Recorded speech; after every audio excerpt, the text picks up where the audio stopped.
भक्ति की जब ज्योति जल जाएगी, मैया मूर्ति से बाहर निकल आएगी। हो सच्ची भक्ति के जब ज्योति जल जाएगी, मैया मूर्ति से बाहर निकल आएगी। पूरी मन्नत हो जाएगी मनाओ तो सही, पूरी मन्नत हो जाएगी मनाओ तो सही। माँ को रहसू के जैसे बुलाओ तो सही, पूरी मन्नत हो जाएगी मनाओ तो सही। माँ को रहसू के जैसे बुलाओ तो सही।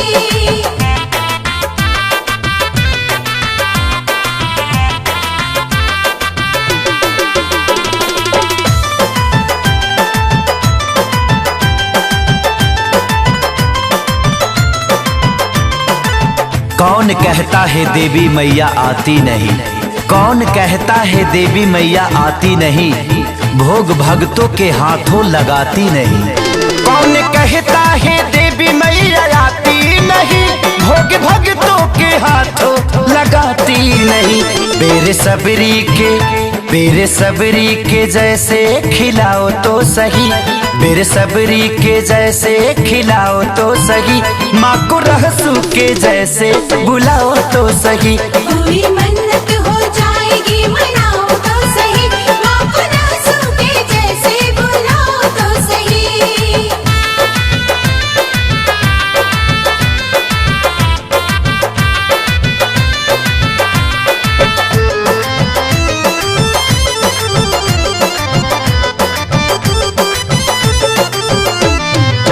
कुछ लोग कहते हैं माना हर ठाव पर, कुछ लोग कहते हैं माना हर ठाव पर, खुश न होती है मैया भजन भाव पर।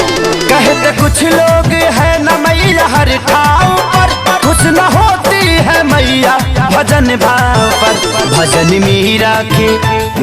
मीरा के जैसे तुम गाओ तो सही, भजन मीरा के जैसे तुम गाओ तो सही। माँ को रहसू के जैसे बुलाओ तो सही, पूरी मन्नत हो जाएगी मनाओ तो सही। माँ को रहसू के जैसे बुलाओ तो सही।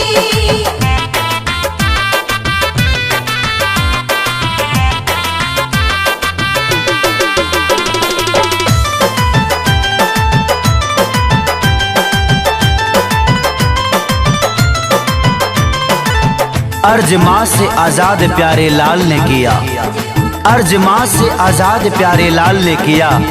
माँ ने सेवक खेसारी को सब कुछ दिया। अर्ज माँ से आजाद प्यारे लाल ने किया, माँ ने सेवक खेसारी को सब कुछ दिया।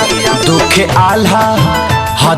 आल्हा उदल जस सुनाओ तो सही, दुख आल्हा उदल जस सुनाओ तो सही।